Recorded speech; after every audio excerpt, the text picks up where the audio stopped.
E o Tribunal Popular da Lava Jato, que condenou a operação quase 4 anos atrás, volta a se reunir nesta terça-feira. E para falar conosco a respeito, temos aqui o advogado criminalista Antônio Carlos de Almeida Castro, o Cacai. Bom dia, Cacai. Olá, bom dia, é uma alegria falar com vocês. Alegria nossa. Cacai, naquela época ali, você que fez a defesa da Operação Lava Jato, houve a condenação, uma sentença que tinha obviamente valor simbólico, lida pelo juiz Marcelo Tadeu Lemos, de Alagoas, às 9h30 da noite, depois de 7 horas ali de intensos debates. E ele disse o seguinte: julgo procedente a acusação e condena a Lava Jato por todas as ilegalidades que praticou ao longo de 3 anos no Brasil. A época eram 3 anos, né? Depois continuaram os delitos. O que esperar desse julgamento de hoje, Cacai? Olha, primeiro eu quero agradecer e elogiar o trabalho, especialmente da Tânia, das amigas e amigos do coletivo de advogadas e advogados pela democracia, que realmente faz um trabalho sensacional também nessa área para mostrar esses abusos. Há 4 anos atrás, eu já corri o Brasil mostrando os excessos da Lava Jato, os absurdos no tocante a excesso de prisão preventiva, perseguição política. Naquela época, o Moro ainda era o todo-poderoso do Brasil. Então, a ideia do Tribunal Popular, seria um júri simulado, ela é muito boa e usada no mundo inteiro. Você faz isso para chamar a atenção para um caso que muitas vezes a mídia tradicional não dá o devido destaque. Então, foi muito interessante, foi um debate vivo. Eu fiz uma proposta de delação premiada, claro que tudo com uma forma muito irônica, dizendo que a Lava Jato queria fazer a primeira delação premiada espontânea da história da operação. E eu fui colocado, imagina, eu talvez seja o maior crítico, um dos maiores críticos certamente da operação, fui colocado como advogado de defesa da Lava Jato. E foi bastante interessante, porque eu disse que a mídia é que tinha cegado esses operadores ali, esse juiz Sérgio Moro, hoje já investigado e seguramente numa outra situação, e os procuradores da República, que eram os asseclas dele, que ele coordenava. Então foi um debate interessante e é importante ressaltar que 4 anos atrás, esse grupo era um grupo poderoso na mídia brasileira. E tudo aquilo que aconteceu de uma forma irônica, com picardia e com humor, mas também com seriedade e com profundidade naquele tribunal, foi o que ocorreu, na verdade, anos depois. Quer dizer, descobrimos aquilo que eu já fiz durante anos no Brasil inteiro, eu e vários colegas, evidentemente, que esse grupo fazia uma corrupção no sistema de justiça. Então, eu acho a ideia de hoje muito boa para a gente poder lembrar aquele momento e também para discutir quais são as consequências, porque, no meu ponto de vista, isso é um ponto importante, a questão da Operação Lava Jato, que o Supremo Tribunal agora votou por ampla maioria sobre a parcialidade do Moro, que o Moro instrumentalizou o Poder Judiciário e os procuradores instrumentalizaram o Ministério Público para fazer política, na verdade, ela não terminou. Eu tenho, para mim, tenho dito isso, o ministro Luiz Roberto Barroso fez até uma crítica no dia do julgamento, que agora é necessário investigar o porquê. Por que eles agiram de forma tão parcial? Não é comum. Não é uma coisa por acaso essa parcialidade. Houve efetivamente uma instrumentalização. Acho que eles, procuradores e juiz Moro, têm que responder por isso. Então, um pouco isso que nós vamos debater hoje.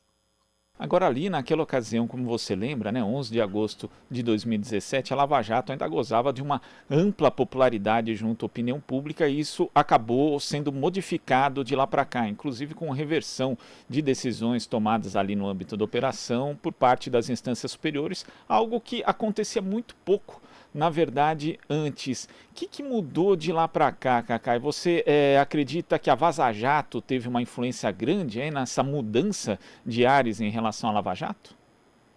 Eu acho que no imaginário popular, a Vaza Jato, chamada Vaza Jato, teve uma importância sem a menor sombra de dúvida, porque é o que eu digo nos debates, assim, a parcialidade do Moro, para nós, tecnicamente, era muito óbvia.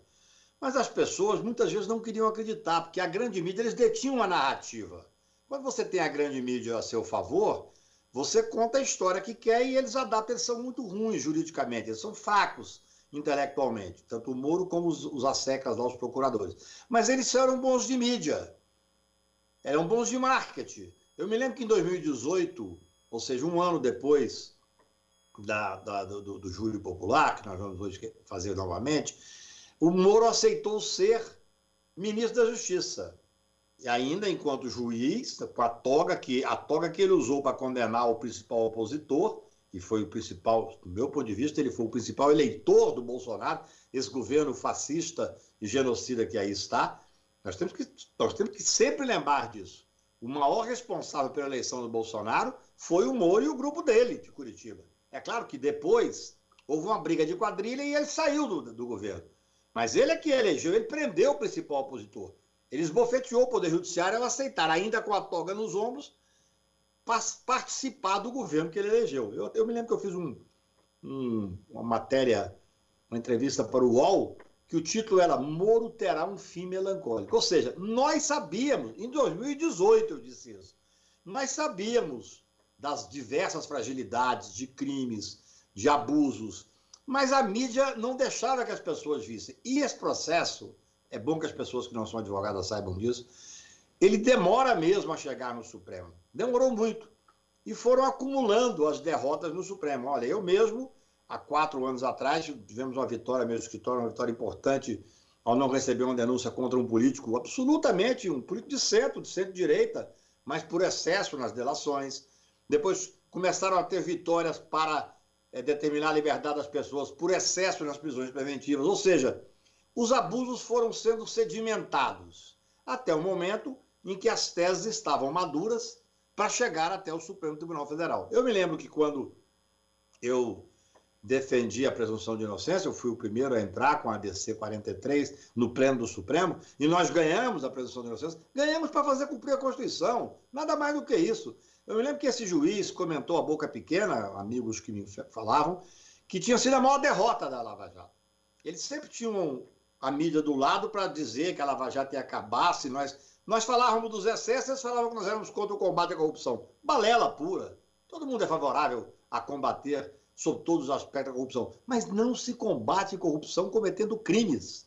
Não se combate a corrupção corrompendo o sistema de justiça. Então o Supremo demorou muito, demorou. Por exemplo, o ex-presidente Lula, eu não sou advogado dele, quero frisar. Embora muita gente pense que sim. Mas ele ficou preso 580 dias por uma decisão que depois foi tornada nula pelo próprio Supremo. Então, essas são as trapaças da sorte. E, evidentemente, cada um sofreu na pele de uma forma distinta. O Brasil sofreu muito, não só as pessoas que foram condenadas, às vezes indevidamente, com abuso, com autoritarismo, num projeto de poder. O que eu gosto de chamar a atenção, porque é o que eu digo há anos atrás, eu acho que isso vai ser, em parte, a tônica. Hoje, às 19h30, nós vamos fazer novamente esse segundo júri popular. Pelo menos da minha parte, a tônica vai ser esse projeto de poder. Eu não pensei muito no que eu vou falar, eu só falo na hora, eu não penso com muita antecedência, nem nos meus júris, que não são simulados, dos júris de verdade, mas estou pensando com você aqui agora e com seus ouvintes e telespectadores, que eu acho que talvez esse seja a grande tônica. Quer dizer, eu como advogado da Lava Jato, que eu acho que eu vou ser hoje de novo, eu vou dizer que me tiraram o poder das mãos. Que esse era o objetivo, esse era o projeto do Moro e desse grupo que o sustentou. E repito, que elegeu o Bolsonaro, nós temos hoje 400 mil mortes, um país à deriva, um país abandonado, sem governo. Se nós não tivéssemos o ministro Lewandowski do Supremo Tribunal tomando algumas decisões do Ministério da Saúde, a situação estaria pior. E se esse presidente da República tivesse comprado em junho, em setembro do ano passado, as vacinas que foram oferecidas, pelo menos 150 mil pessoas não estariam mortas. Quem é responsável por tudo isso? Na origem, chama-se Sérgio Moro, num projeto de poder que ele tinha e que ajudou a eleger o atual presidente. Agora, Cacai, você lembrou que parte da sua defesa, a gente sempre lembra, uma defesa irônica da Lava Jato, à época ali do júri simulado, existia a proposição de uma delação premiada de forma espontânea, também depois se propôs uma medida de segurança, porque a Lava Jato estaria cega pelo excesso de poder e também por conta do conluio com a mídia. E aí eu te pergunto, Cacai, nessa delação estaria incluída aí parte da mídia tradicional? Eu falo sobre isso. Na verdade, foi interessante que eu combinei com o Marcelo. Falei, Marcelo, eu vou fazer uma provocação. O Marcelo era o juiz, uma grande figura lá de Alagoas. Vou fazer uma provocação porque eu sou um crítico da forma como as delações premiadas foram feitas durante a Operação Lava Jato. Tem procurador que assumiu que as prisões eram feitas para delação. Isso é um escárnio. Falta humanidade. Quer dizer, a base do processo penal brasileiro, a base do processo constitucional é a dignidade da pessoa humana. Não pode prender uma pessoa para delatar. Então, eu queria fazer uma provocação, e fiz, que ia ser a primeira delação premiada espontânea. E, claro, eu falo lá, para quê? Para denunciar quem é que estava apoiando indevidamente, quem é que tinha projeto político, qual era a mídia cooptada. Ora, a Vaza Jato, eu até escrevi um artigo do Poder 360, Santo Hacker, que desnudou tudo isso, que muita gente não sabia, ela mostra a relação da mídia de subserviência ou de poder junto desse Sérgio Moro e dos procuradores. Tinham jornalistas de empresas importantes com muita visibilidade no país que eram, na verdade, pombos correios. Era uma coisa inacreditável. Eu não vi na verdade, assim, esse debate ser feito dentro da mídia. Pessoas que claramente envergonhavam, no meu ponto de vista, o papel que cumprem de informar com seriedade. Assim como, e eu levanto isso, os advogados que participavam de algumas delações. Eu tenho feito essa crítica porque tem lá na Vaza Jato alguns diálogos que demonstram que os advogados eram coordenados ou estavam em conluio com os procuradores. Eu sabia disso, porque uma vez um cliente meu me procurou, sabia também para ouvir falar, mas uma vez um cliente me procurou e disse: Cacá, eu só confio em você, já paguei seus honorários, mas tem lá um cliente X, que era ele, foi procurado por um advogado lá de Curitiba que disse que os procuradores falaram que se ele te deixar e pegá-lo como advogado, ele vai ser protegido. E eu falei para ele: olha, eu não vendo o resultado, eu deixei imediatamente a advocacia dele e ele foi lá ser contratado por um escritório. Esses advogados não estão no papel de advogado. Tem que ser investigados também, para que a gente tenha autonomia e autoridade para apontar o dedo para o juiz corrupto que corrompeu o sistema de justiça, que é esse Moro, e os procuradores que ele coordenava. Nós temos que apontar o dedo também para a advocacia, que teve esse conluio, para a mídia, que na verdade sustentou parte dessa narrativa. Olha, eu vou ser sincero, eu corri o Brasil durante 4 anos, um prejuízo pessoal, prejuízo profissional, para debater exatamente esses excessos. E eu sei o que é o poder da grande mídia. Porque eu chegava, por exemplo, uma vez cheguei em Cuiabá, falei para 4.000 pessoas. Muito bem recebido, falei no principal jornal da televisão de manhã cedo, saiu uma página inteira no jornal, mas era uma questão local. À noite, nos grandes jornais nacionais, o que estava dando eram esses heróis de pé de barro. Então, eu acho que nós temos que fazer uma reflexão sobre todos os que fizeram parte dessa corrupção do sistema de justiça. E nesse aspecto da mídia em si, existe uma regularização em alguns países em relação justamente a essa questão da atuação opressiva que a mídia pode ter influenciando em casos, né? Acontece no Brasil com a Lava Jato, mas já aconteceu antes e acontece até hoje. É necessário estabelecer limites do ponto de vista normativo, do ponto de vista legal, conciliando isso com a liberdade de imprensa, Cacá?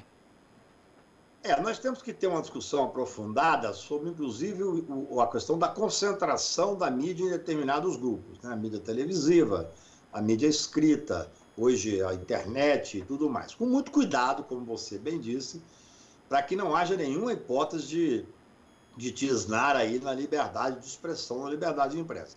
Essa discussão é sempre atual, porque hoje nós vivemos, além da mídia tradicional, que evidentemente tem que ser discutida alguns limites, nós vivemos essa mídia sem rosto, né? Essa internet que é uma coisa que nós temos que ter um cuidado enorme. Eu acho que o Supremo Tribunal faz, muitas vezes, mal compreendido, mas faz discussão interessante sobre o excesso dessas fake news, porque isso também faz parte desse momento da mídia. Então, assim, a questão da liberdade de expressão, ela é uma das discussões mais sérias que existe. Por quê? A liberdade de expressão tem que ser plena, mas ela não é absoluta. Ela não pode existir para instrumentalizar um jogo de poder. Não existe direito absoluto numa democracia. O direito sempre esbarra no outro direito. Então, nós temos que discutir isso. Eu, várias vezes, discuto a questão da liberdade de expressão nesse contraponto entre liberdade de expressão e crime. Eu vi, como advogado, eu tive mais de 40 clientes na Lava Jato, não tive nenhum condenado por esse Sérgio Moro, minha questão não é pessoal, eu estou defendendo a Constituição, mas eu vi várias vezes a instrumentalização que fazia o Ministério Público, até o Procurador-Geral, usando a imprensa para criar uma situação para depois vir pedir a prisão, ou vir pedir uma medida mais drástica contra o cliente. E, às vezes, instrumentalizando delações falsas, delações que eram coordenadas pelo próprio Ministério Público. É um momento de terror.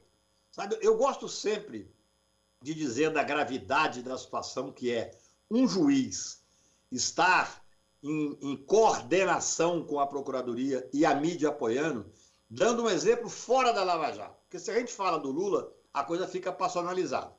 Eu peço para você que está me ouvindo pensar o seguinte: amanhã você vai ter uma decisão no tribunal sobre a guarda do filho.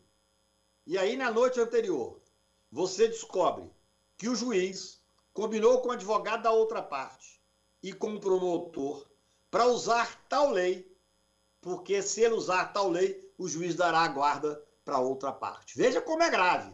E o pior não, mas tão grave quanto, combinado com a imprensa para dar um grande destaque para dizer que a decisão foi correta. Isso é que nós vivemos. Se você tirar a questão política, você facilita a tua compreensão e a tua revolta mesmo. É revolta. Você imagina, de noite você está lá, opa, para lá, o juiz está combinando que vai dar a guarda do meu filho para outra pessoa, para o marido ou para a mulher. Então, é muito grave. O sistema de justiça corrompido, ele é, às vezes, mais grave do que uma corrupção tradicional. Porque as pessoas acham que corrupção é apenas você ir lá e pegar dinheiro. Isso é grave, tem que ser, evidentemente, investigado e punido. Mas o benefício do crime de corrupção pode ser o mais diverso, ele não tem que ser dinheiro especificamente.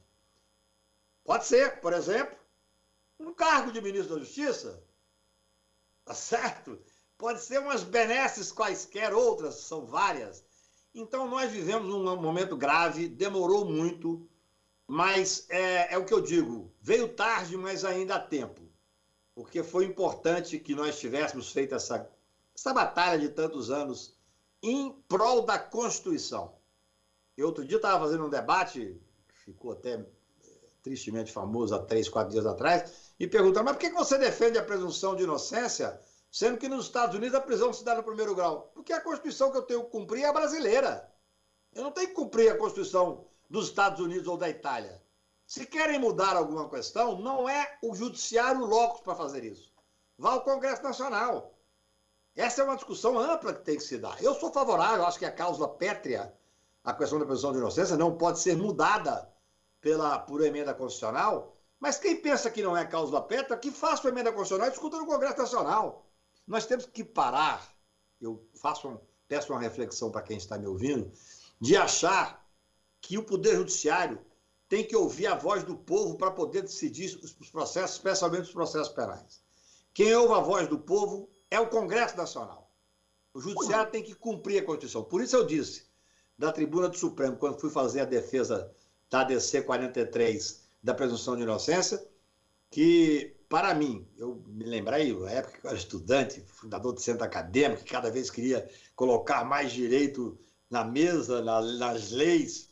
Eu falo, olha, o mundo hoje me ensina, aos 40 anos de advocacia, que cumprir a Constituição é um ato revolucionário. Nós temos uma Constituição de 88, que é uma Constituição extremamente garantista e interessante, e cabe a nós cumprir essa Constituição. E, Cacai, você fala também a respeito da espetacularização da justiça, que tem a ver com esse momento grave que o país passa hoje. E você participou ali do julgamento da ação penal 470, o chamado mensalão. Antes daquilo, as pessoas, de uma forma geral, nem sabiam o nome de ministro do Supremo, quanto mais nome de juiz de primeira instância, como era o então juiz Sérgio Moro. Você acha que esse julgamento foi um ponto de virada no que se chama de espetacularização da justiça aqui no Brasil? Eu tenho certeza disso. Na verdade, a criação da TV Justiça, quando a TV Justiça foi criada, eu fui ao ministro Marco Aurélio, que era o mentor, e disse a ele que, ele não deve se lembrar, mas eu me lembro como se fosse hoje, que eu ia apoiar a TV Justiça, que é uma grande ideia para você, um país do mundo que tem transmissão ao vivo das decisões judiciárias, as sessões, Mas quando você vai discutir a questão afetiva, a questão dos índios, a questão da terra, mas nunca no processo penal. O processo penal é fato. E você passar na televisão o julgamento do processo penal desde o início, durante o julgamento, você está criando já uma pré-condenação. Uma condenação acessória sem previsão legal. Então, na 470, foi um desastre. Eu vou ser sincero.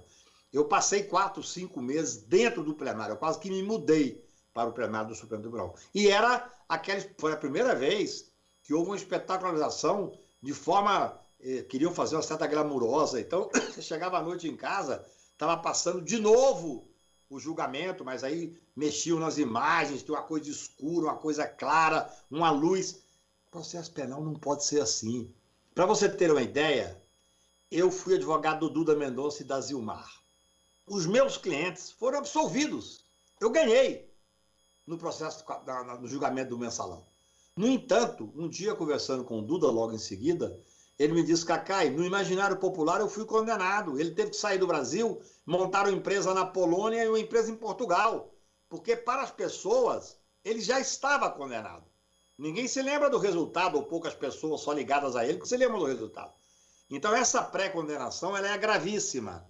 Eu fiz um apontamento, eu e vários amigos advogados, o Juliano Breda, que é um grande advogado e conselheiro federal da Ordem, levou isso, inclusive, para o Conselho Federal da Ordem, criticando aquelas famosas entrevistas que tinham logo após cada operação. Todo mundo se lembra, acordava de manhã, estava lá, Operação Lava Jato, Operação número tal, e aí, 10 horas da manhã, sentavam os procuradores com os delegados para falar sobre a operação, fazendo a visão única deles. Nós temos uma paridade de armas. Eu pergunto, se eu ligar lá para o camarote e falar, vem cá, agora eu quero 2 horas para apresentar a visão da defesa. Não existe isso. Aquilo tinha um objetivo, como você bem pergunta. Qual era o objetivo? Primeiro, expor e ridicularizar o cidadão para que ele tentasse a delação. Segundo, pressionar o poder judiciário, porque depois daquilo, com a super exposição da mídia, aí podiam pedir prisão, podiam pedir busca e apreensão novamente. Tem clientes que eu conheço e amigos que tiveram 10 busca e apreensão no processo. É algo teratológico. No entanto, o uso da mídia foi feito para isso. E o terceiro ponto é que os procuradores, especialmente, queriam ter uma visibilidade nacional, se sentiam heróis, semideuses. Eu gosto muito de dizer, são tão incultos, que se tivessem lido Fernando Pessoa, iam ver, estou farto de semideus, onde é que há homens no mundo? E eu saber que eles não eram super-heróis, como dizia Brecht, né? É triste do país que precisa de heróis. Então, eles usaram a mídia e acabou o poder sendo tanto, a mídia opressiva foi tal que os engoliu. Por exemplo, nos Estados Unidos, por exemplo, se você vai ter um julgamento popular e tem uma mídia muito, muito opressiva, alguns estados tiram o julgamento de pauta porque há um pré-julgamento com isso. No Brasil, nós temos que pensar seriamente nesses controles, porque você já vai para o julgamento. Eu, por Deus, ganhei o caso do Duda Mendonça no mensalão, mas a grande maioria foi condenada sem nenhum tipo de prova, e até digo, com subleituras. Por exemplo, a teoria do domínio do fato, foi feita uma subleitura, talvez por falta de domínio da teoria e talvez por uma questão política mesmo, política no sentido não partidário, político de que eles queriam condenar, porque aquilo, na visão de alguns juízes, era bom para o Poder Judiciário. Então, nós temos que pensar muito. O excesso de mídia, não estou querendo fazer nenhum tipo de restrição e de censura, mas esse pré-julgamento, inclusive a falta de paridade de armas, olha, o Moro não dava paridade. Paridade de armas é um conceito constitucional. Quer dizer, a defesa tem que ter o mesmo espaço da acusação. Me parece lógico, né? O Moro nunca fez isso. Agora foi muito interessante, que o primeiro inquérito que ele foi responder, hoje ele vai responder a vários, mas no primeiro, a primeira petição do advogado dele, que é um grande advogado, e ele está certo, tem que fazer isso mesmo, foi pedindo paridade de armas. É o que eu disse, ainda bem que eu vivi para ver isso, entendeu? Então, a questão da espetacularização, ela é gravíssima, principalmente por causa dessa condenação acessória. E depois, a influência que a mídia tem nos julgamentos. O juiz é um homem, o juiz é uma pessoa como nós, só que tem uma toga e um poder enorme. Por isso que eu digo que eu jamais seria juiz. Eu jamais. Eu tenho convicção de que sou um homem que corre o DNA da liberdade nas minhas veias, eu sou um homem passional. Se eu fosse juiz, eu seria parcial. Parcial como o Moro. Então eu não quero ser juiz, porque eu acho que o juiz não pode ser parcial. Agora, você mencionou essa questão do Sérgio Moro pedindo paridade de armas, né? Hoje o coletivo Advogadas e Advogados pela Democracia está protocolando um pedido de instauração de processo ético e disciplinar para o Sérgio Moro. Você tinha anunciado ali em 2018, como você mencionou numa entrevista, o fim melancólico de Sérgio Moro. Então, no caso, esse fim melancólico ele não se encerra com a questão da suspeição. O ex-juiz vai ter que arcar com as consequências do que fez na Lava Jato por meio de outros processos, Cacai? Eu entendo que não foi um erro que ocorre com as pessoas humanas. Assim, eu acho que houve uma coisa deliberada. Então, a parcialidade do Moro em relação ao Lula, que o Supremo Tribunal, por 8-3, eu digo isso há 6 anos, mas eu agora tenho uma decisão do Supremo Tribunal, da parcialidade. Houve uma perseguição. É diferente. Quando a pessoa está atuando, o juiz está atuando num processo e é alertado, olha, você não devia estar julgando esse processo porque tem aqui um parente, tem um inimigo capital, e as pessoas às vezes passou desapercebido, você se dá por suspeito e sai da causa. Não, nesse caso, houve, na visão majoritária do Supremo, está lá, é só ver o voto do Gilmar. Quando foi feito o julgamento da parcialidade, eu fechei, paguei as luzes aqui em casa e fiquei vendo o julgamento. Eu vendo o Gilmar falar, votar, parecia as minhas palestras ao longo dos últimos anos no Brasil. Para mim, realmente, eu reconheço, foi uma lavagem de alma mesmo. Então, eu não tenho dúvida que se há uma parcialidade dirigida, e se comprovou que ele coordenava, e não podia, coordenava os procuradores, é muito simples. Você vê a grande mídia fala, o juiz da Lava Jato, não existe juiz da Lava Jato. O juiz da Força-Tarefa, como for, o juiz não pode ter força-tarefa, é absolutamente independente. Então, no meu ponto de vista, agora é necessário que se faça uma investigação das diversas irregularidades e crimes. O Moro, ele se aposentou. Então, ele não pode mais ser julgado pelo Conselho Nacional de Justiça eticamente. Isso é uma questão técnica. O CNJ, que seria o órgão competente, já decidiu que ex-juiz não é julgado lá. Mas é claro que se comprovar, e para mim as evidências são claras, depende agora do Procurador-Geral da República, depende da Procuradoria da República. A Procuradoria da República, na sua quase totalidade, é composta de gente seríssima. Tanto é que 4 ex-procuradores, presidentes da Associação Nacional dos Procuradores da República, fizeram uma carta mostrando indignação com a parcialidade e com a forma abusiva com que agiram os membros da Força Tarefa de Curitiba e pediram investigação em relação a isso. Então, para mim, é necessário que se faça uma investigação séria e a responsabilização daqueles que corromperam o sistema de justiça. No julgamento final do Supremo Tribunal, infelizmente, o ministro Barroso disse, mas agora vai haver uma perseguição. Opa, que perseguição? Vai haver uma investigação séria, independente, sem parcialidade, sobre os abusos. Isso tem que ser assim, porque senão você não fortalece o sistema de justiça e não avança. Eu penso que a questão ética dos procuradores, claro que tem que ser enfrentada. Eles estão com vários processos no Conselho Nacional do Ministério Público. Tanto agora tem uma lei, um projeto de lei para modificar a composição do Conselho Nacional do Ministério Público, e eu vi um videozinho desse Deltan apavorado, falando que é perseguição, citando o Barroso, dizendo, o Barroso já disse que vai ter como perseguição. Vai haver uma investigação sobre os abusos que foram feitos. Se não tiveram abusos, não vai haver condenação. Porque nós temos que lembrar que o excesso de poder, Lord Acton, lá em 1800, já dizia na Inglaterra que todo poder corrompe, todo poder absoluto corrompe absolutamente. Então, assim, vocês se lembram, esse Deltan, ele falava, olha, a prescrição é o fim do processo penal. No entanto, quando ele foi processado, o advogado dele, um grande advogado, ministro Rezeca, a quem eu presto as minhas homenagens, corretamente alegou a prescrição. Esse Castor, acho que é Castor mesmo, é o nome de eu esqueço o nome deles, esse Castor criticava o uso excessivo de habeas corpus, as tais 10 medidas contra a corrupção, que não tinham nada de corrupção, que nós derrotamos fragorosamente no Congresso. No entanto, abriu um inquérito aqui, olha que coisa importante, abriu um inquérito aqui no STJ para investigar os procuradores. Começou um murmúrio de que eles seriam presos. Inclusive me ligou uma rádio do Sul e eu falei, eu sou contra a prisão nesse momento. Eu tenho que ser coerente. Nós colocamos no projeto anticrime um princípio interessante de que tem que haver a contemporaneidade. Não tem por que prender alguém de 3 anos atrás por um fato que fez. Investiga. Se for condenado, vai preso. E eu disse que não era o momento de prender os procuradores. Até parte da esquerda veio dizer para mim, Cacá, eu falei, eu sou coerente. O meu norte é a Constituição. Então, essa questão é muito grave, porque você tem claramente os abusos postos. Agora tem que ser investigado. É simples assim. Esse procurador Castor, que criticava o habeas corpus, todos criticavam o excesso do habeas corpus só pode ser para quando a pessoa está presa. O que eles fizeram? Contrataram advogados e entraram com o habeas corpus no Supremo para trancar o inquérito no STJ.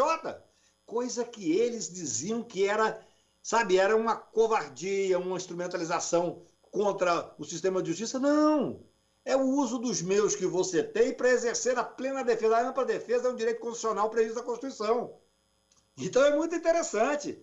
É o que diz, parafraseando o poeta maranhense, a vida dá, nega e tira. Eles agora estão usando os instrumentos que eles criticavam para poder exercer a defesa. E vão ter uma longa vida de defesa pela frente. Cacá, eu queria agradecer a sua participação aqui no Jornal Brasil Atual. Fica reforçado o convite, então, a partir das 7h30 da noite, o Tribunal Popular da Lava Jato, o Povo e o Juiz Reencontro, organizado pelo coletivo Advogadas e Advogados pela Democracia, que vai contar, além do Cacá, com artistas, representantes de povos originários e movimentos sociais. Cacá, muito obrigado, até a próxima. Muito obrigado a você, uma chance enorme, um prazer falar aqui com todo o seu público. E dizer que nós continuamos na mesmíssima luta, que é a defesa da Constituição, a defesa da igualdade das pessoas, no momento dramático pelo qual passa o Brasil, me solidarizar com todos que perderam parentes e amigos por causa dessa política genocida desse presidente fascista. É importante que a gente esteja do lado de cada trincheira e que vocês estejam com a gente. Muito obrigado pela chance. Nós conversamos aqui com o advogado criminalista Antônio Carlos de Almeida Castro. Cacai. Aqui você ouve as notícias que os outros não dão. Jornal Brasil Atual.